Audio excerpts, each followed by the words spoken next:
Pozdravljeni. Zopet je na vrsto prišel naš običajni komentar novic, kjer si bomo kot ponavadi skupaj pogledali, kaj se je zanimivega zgodilo v preteklih dneh.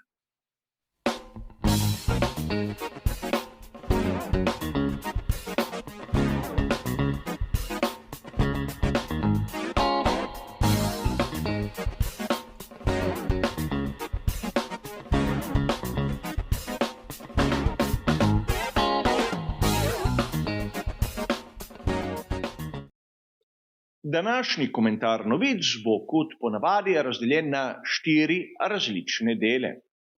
In ukolikor koga zanima, kaj piše v člankih, ki jih navajam v posameznem delu, ima bližnjice do originalov kot ponavadi navedene v samem opisu. Da ne bom ponavljal pri vsakem sklopu posebej, članki, katere obravnavamo danes, so bili objavljeni vsi na isti dan. Govorili bomo seveda o tistih objavah iz 4. marca, da ne bom ponavljal pri vsaki navedbi posebej. In kot ponavadi slika v barvah pomeni, da navajam tisto, kar je zapisano v prej citiranih člankih. Ko se slika spremeni v črno-belo, pa dodajam moje osebno videnje, moj osebni komentar, glede na tisto, kar je pisalo v že prej citiranih virih.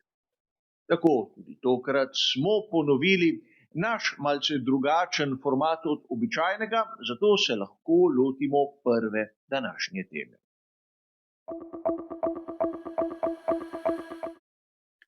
Zanimiv članek je bil objavljen na italijanski verziji spletnega portala motosport.com. V njem smo lahko prebrali, da se Honda aktivno pripravlja na ponoven vstop v Formulo 1. In v svoji reorganizaciji so napravili novo strukturo v Veliki Britaniji, imenuje se HCR UK, in kar je bolj zanimivo, pridobili so nazaj tisto infrastrukturo, ki so jo imeli prej. Torej pri Hondi so zopet zasedli tiste poslovne prostore, ki so jih imeli do leta 2021 v Milton Keynesu. Kot nam je dobro znano, nato je Honda uradno zapustila Formulo 1 in te prostore dala v uporabo in nekateri govorijo celo prodala Red Bullu. A prišli smo do absurdne situacije, kjer ta japonski gigant, ta proizvajalec, to pomembno zgodovinsko ime za svet Formule 1 zopet kaže svojo neodločnost. Seveda v sezoni 2025 bodo to bazo uporabljali kot neko logistično stopnico, kar je bila tudi predtem, ko je bila pod nadzorom oddelka Red Bull Powertrains.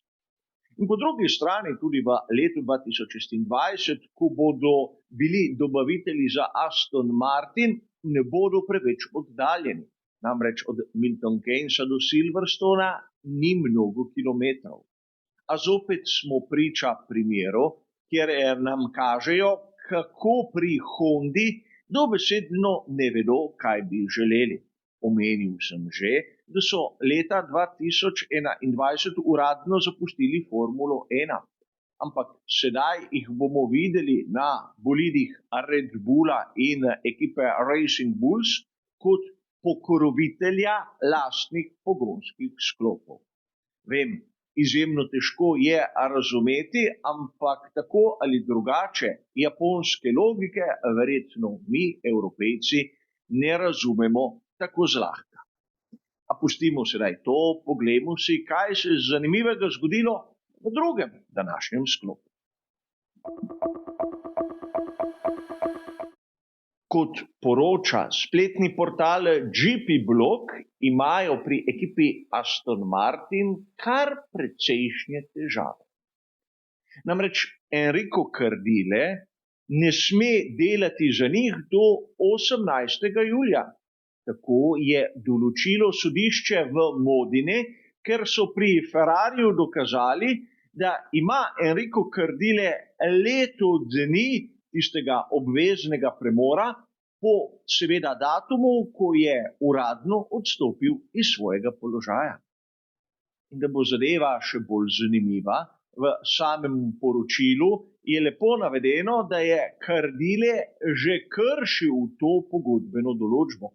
Namreč za Aston Martin naj bi že začel delati, ampak pri Ferrariju so ga vljudno naprosili, da s takimi dejanji nemudoma prekine. In zanimiva situacija, kako nekateri vodilni v Formuli 1 sploh ne znajo brati pogodb ali pa si jih razlagajo po svoje. In govorimo o inženirjih, ki naj bi bili sposobni brati med vrsticami, naprimer tehničnega pravilnika, in seveda ta pravila bi morali znati tudi ustrezno ukrivljati. Ampak izgleda, da je Enrico Cardile malce preveč poenostavljeno interpretiral tisto, kar se je dotikalo njegove pogodbe, in pretekel bo še kak mesec, dokler bo lahko nastopil službo pri Aston Martinu. Kako je s tem zadovoljen Lawrence Stroll, nam ni dano vedeti.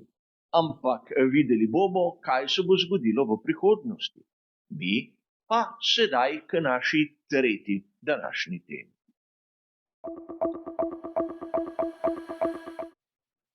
Pred približno letom dni so bili vsi viri, ki se ukvarjajo s Formulo 1, dobesedno prepolni člankov o tem, kako naj bi se domnevno sporno obnašal Christian Horner do neke zaposlene v ekipi Red Bull.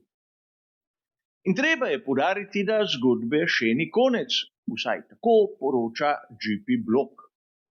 Namreč nizozemski Den Telegraf je povedal, da je bilo na britansko delovno sodišče vloženo kar nekaj dokumentacij in tožba glede vsega tistega, kar se je dogajalo v že prej omenjenem obdobju. In ker gre za vpletenost javnih oseb v celotno zgodbo, velja tudi britanski zakon, ki prepoveduje kakršnekoli objave, kakršnokoli komentiranje, dokler zadeva ne bo zaključena. Ampak mi navdušenci imamo še zmeraj dostop do informacij preko tujih časopisov, kot je seveda Den Telegraf in vseh ostalih, ki se sklicujejo po tem viru. A sam moram dodati nekaj, da sem zgodbe že sit, kajti nima dobesedno nobene zveze s Formulo 1. In Formula 1 je tisto, kar zanima nas. Želim le, da se bo zadeva čim prej zaključila. In ko bodo dobili krivca, upam, da bo plačal mastno, pa naj si bo na strani tistega, ki toži, ali onega, ki je obtožen. Tudi razni viri, razni časopisi, ki so malce podpihovali zadevo, ukolikor se bodo znašli na napačni strani, upam, da bodo plačali. In tako v prihodnosti ne bomo več spremljali tega skorajda že patetičnega dogajanja. Kaj počne Christian Horner v zasebnem življenju, je lahko konec koncev tudi njegova stvar. Je bilo to sporno, naj določi sodišče. Je bilo le neko obtoževanje in izsiljevanje, je tudi njihova stvar. A mi poglejmo si še, kaj sem pripravil za zadnji današnji sklop. Na koncu se bomo še ustavili pri članku, ki je bil objavljen na spletnem portalu motorsport.com, ampak tokrat v angleščini. In seveda v citiranem članku smo lahko prebrali, kakšne težave bodo imeli ustvarjalci serije Drive to Survive, sedaj, ko nimajo več glavnega junaka. In glavni junak tudi v 7. sezoni, Daniel Ricciardo, ki kot dobro vemo, je imel sedež pri ekipi Racing Bulls do velike nagrade Združenih držav Amerike. Zdaj se poraja vprašanje, kdo bo novi junak serije. Mi, navdušenci, se pa lahko začnemo spraševati, kako realna je serija, ki se nekako bazira na neko sekundarno figuro, ki pravzaprav o tem, kaj se dogaja v boju za naslov svetovnega prvaka, ne odloča prav veliko.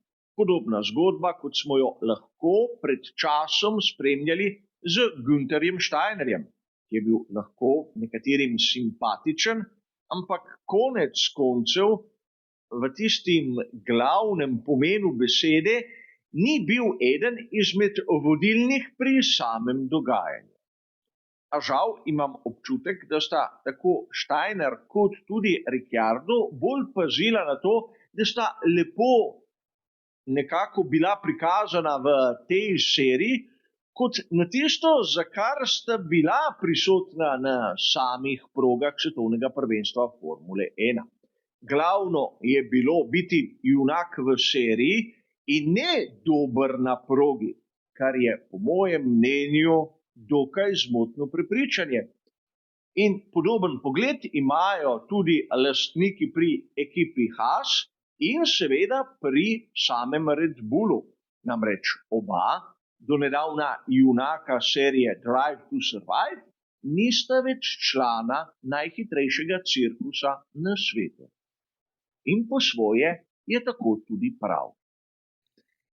A kot ste razumeli, prišli smo do konca tudi tokratnega komentarja novic.